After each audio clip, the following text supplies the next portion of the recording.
I have a new segment. It's called "Who the Hell Asked for This?"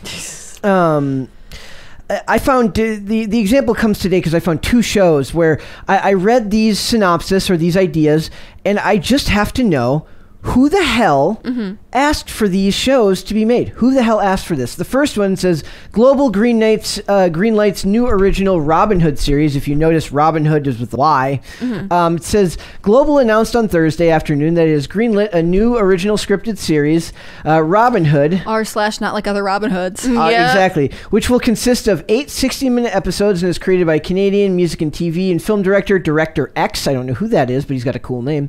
The series will be written by Chris Roberts from Orphan Black and is a new near-fi action drama that's a contemporary reimagining of Robin Hood. The scripted series, produced by Boat Rocker, is slated to begin, but then we get down here to the description. That's just basic details. It says Robin Hood is a modern take on the Robin Hood legacy, wherein Robin is a fearless young woman who is not just another superhero with abilities. Oh my gosh, thank goodness. Thank goodness, finally. I was so offended when he was a boy. r/not like other superheroes. Not like other superheroes. Hannah Claire, is this the hero we need? I just feel so represented. Who is not just another superhero with abilities normal people don't have. She is a Gen Zer, driven by the injustices of today. Do you feel represented? A Gen Z girl? Who embraces fire. Who embraces the heroic.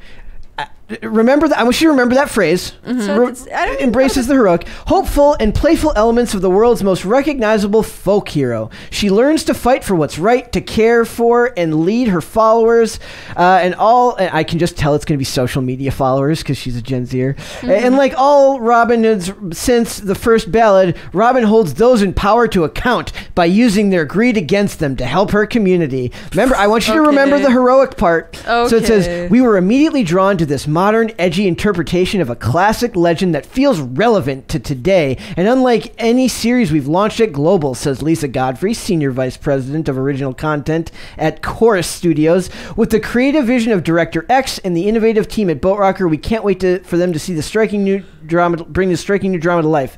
And then we get down here and it says, this is the perfect, Director X said, this is the perfect time to modernize Robin Hood. We are currently living in the Gilded Age 2.0, where billionaires have way too much power and the poor have way too little. We need someone to fight for justice. In the city of New Nottingham, at the corner of Sherwood and Forest, lives Robin Hood and her friends. They have a plan to rob from the rich and give to the poor. Woo. Feels good just to read it, don't it? Let's go. So remember, to be heroic, you have to rob from rich people because they're rich, so they're bad. Eat the rich. Yes, eat the rich. I can literally, maybe they'll hire Cortez to play Robin Hood.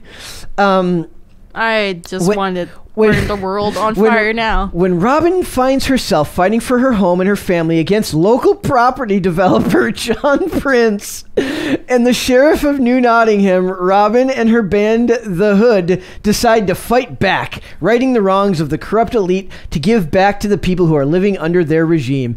It's going to be like landlords. Wait.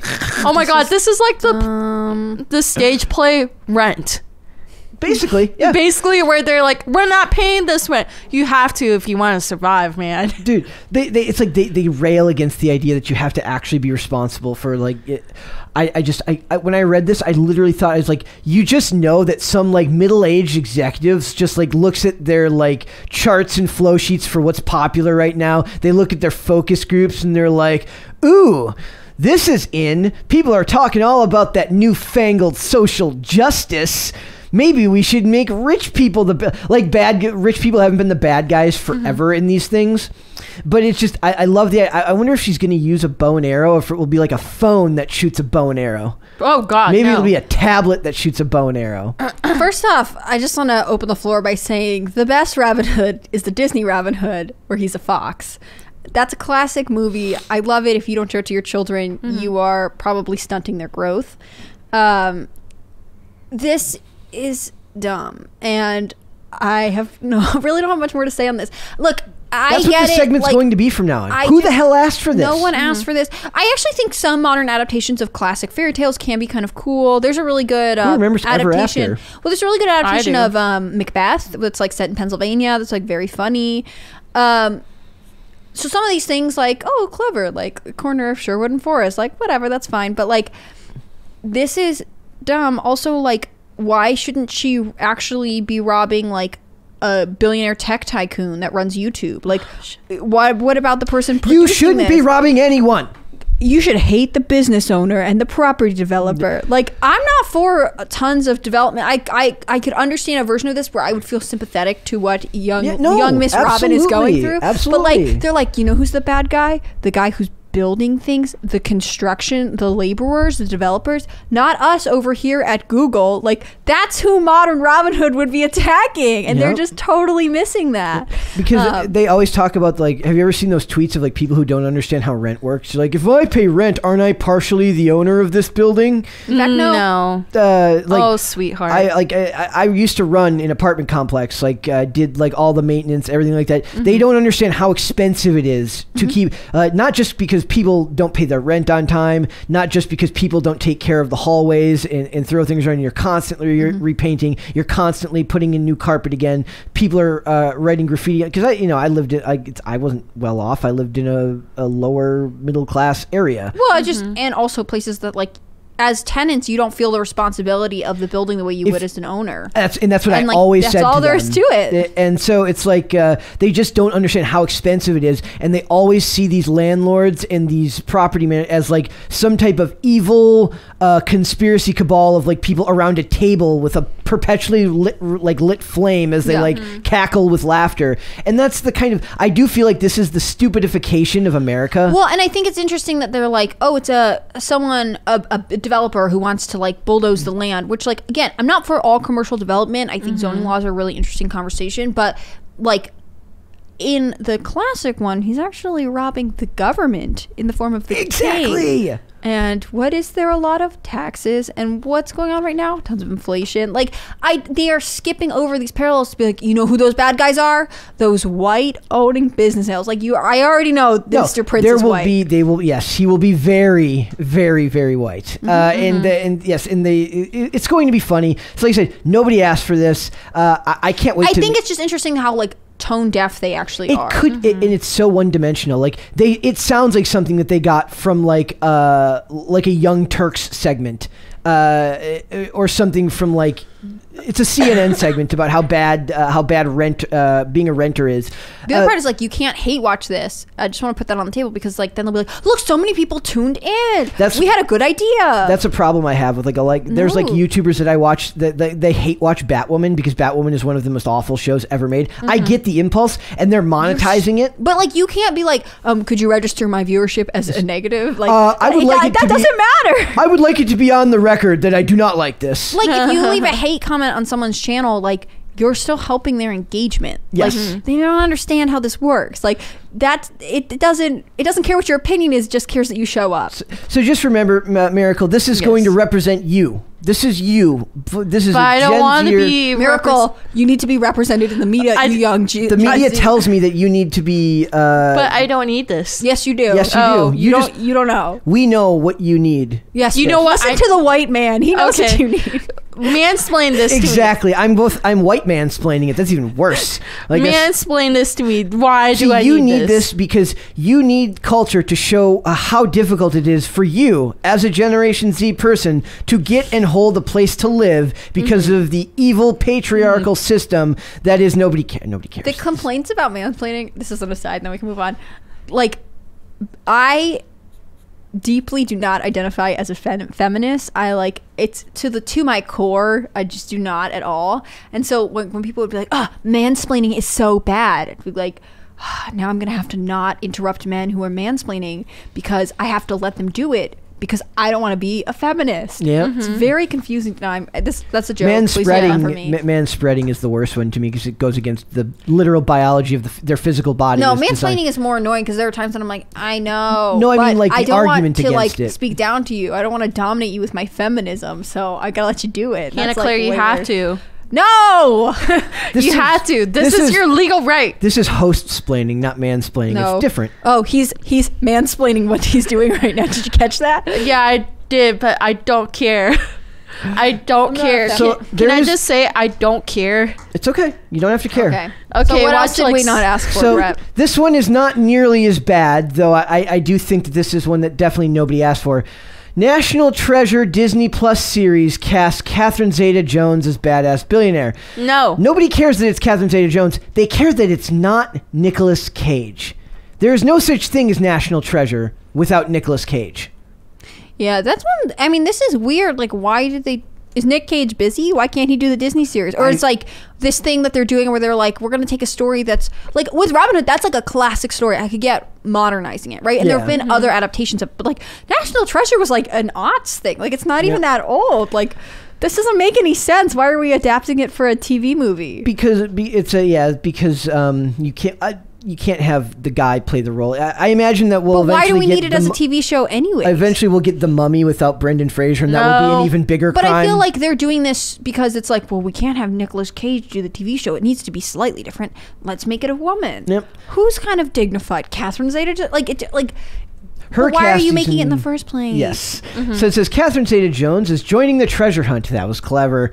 Disney has announced that Zeta-Jones has been cast in the National Treasure Disney Plus series. Zeta will play Billy. That's Billy, i.e. Billy. That's we don't know much yet about the character. That's an established. That's like a vintagey nickname. Other than he has been described as a. Other than he has been described.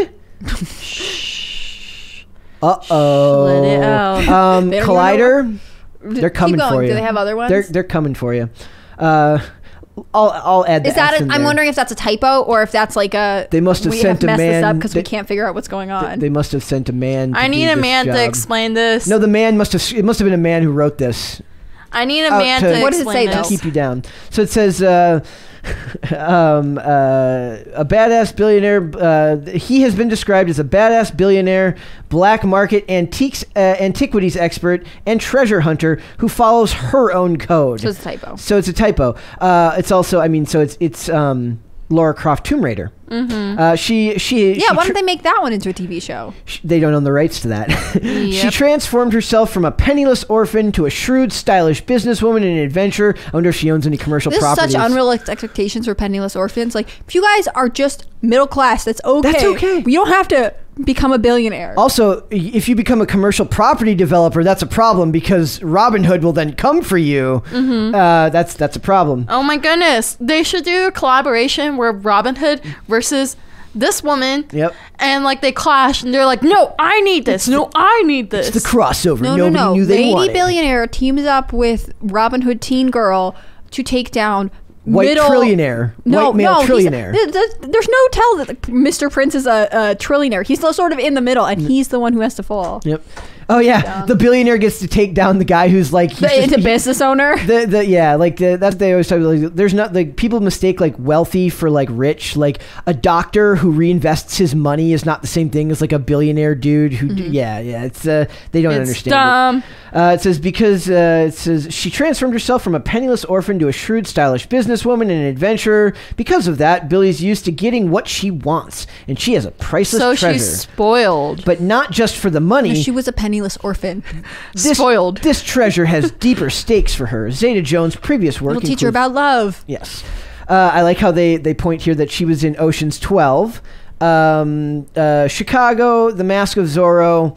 Now remember, Ocean's got remade into a woman series with Ocean's 8, and they're also doing female Mask of Zorro right now. I think we should start doing the opposite. Like movies that are classically about women, we change them into about men. We should do that. Didn't they do that with what men want? They did what? No, I need something like more. Like what's a really iconic? Like I love Mean Girls, but it's mean guys. Yeah, that would be way funnier.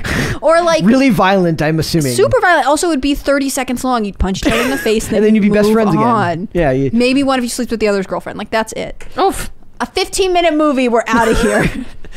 That's freaking. Isn't that called a short movie?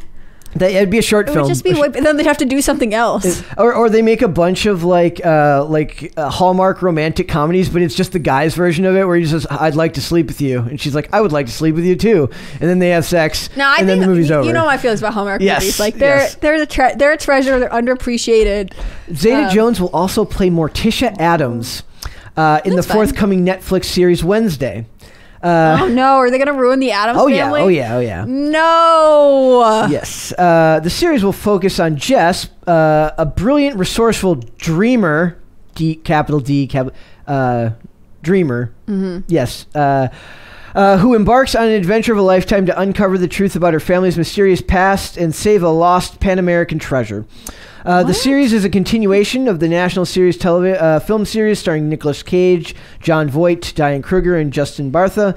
But so it's going to be lots of political, lots of social political commentary. It's going to be fantastic, I'm sure. I'm going to love it. I'm going to love every second of it. Are you Again, now? No one watch this. Just do me a favor. I know it's tempting to hate watch it or just to watch it to see how bad it is. Like, do not. You never know. No, Brett, because then you contribute to the numbers. Oh, I won't watch this. I won't watch. Let's put it this way: if I had to choose between the two of these, I would watch this before I would watch Gen Z. No one's making Robin you choose Hood. between the two. I just want that to be on the table. No one's asking you to watch either one of these. Let's watch Batwoman. No, I mean you could do it if you wanted to sail the high seas, but we don't advocate for sailing the high seas here. It's okay. It saves you money. Yeah, well, no, you don't do that. That's this bad. is depressing. Nobody watches these things. That's then you're robbing from the rich and giving to the that's you. what that be what Teen Robin? That's what the Hood wanted us to do. Teen Robin Hood would be stealing back data from tech companies. Yes, that would be amazing. Like that's a fantastic idea. Thank you. Yeah, stopping business developers is. Like, also, it's just so tone deaf that like these mega corporations are like, we're gonna put this out, we steal everyone's data, but you know it's fine. And Robin Hood would be against someone who's building houses, which we're actually in a housing shortage. As far as I know, they're building houses. I don't remember if they said commercial or not. They will complain about it not having enough low-income housing. Negative 3 stars for both for both of these for me. I'm not going a full 5 because they haven't actually come out, but. Don't watch them. So, guys, that's going to be a new segment. We're going to do. This is a great segment. As it comes in, obviously, I'm not going to like look. I'm probably going to look for this stuff. I mean, keep an eye out. It's not hard to find this type of stuff, but I'll try to make it once a week. I'm sure we'll be able to find at least one thing to ask the very important philosophical question: who the hell asked for this? Miracle, you're Gen Z. You asked for this. This is all your fault. I didn't ask for this. This is all your fault. I don't even have social media. This is all your fault. Well, this has been depressing. That's true. Thank you guys for having me on today. If by depressing you mean a lot of fun. It's okay. I got called old yesterday because I play a game that's similar to Candy Crush and I'm over level 100 and something within 2 days. That's great. You're showing that you're devoted. You work hard. Within 2 days? Yeah, you've got a great attention span. See, I have no attention span. I have the attention span of like one of the things like when I'm reading a lot of these reviews, like they eloquently put into phrases like what I actually believe, but I just don't have the attention span to write in like an organized structure like that. Writing's hard. Like it's a like muscle you have to train yourself to do. Like I go through phases where like, I'll look back at old Instagram stories where I write long pieces, right? But I have to be in the mood for that. I couldn't do that as a job. Like I mean, unless I was on my meds again, which I never will be. But if I was, I could write articles. But it's like you said, it's a skill set that I wouldn't be able to do it well. I can write, but I can't write super well. So it's okay. Thanks for watching this clip, guys. If you want to see full episodes or follow us on social media, links are in the description below. Bye. Bye.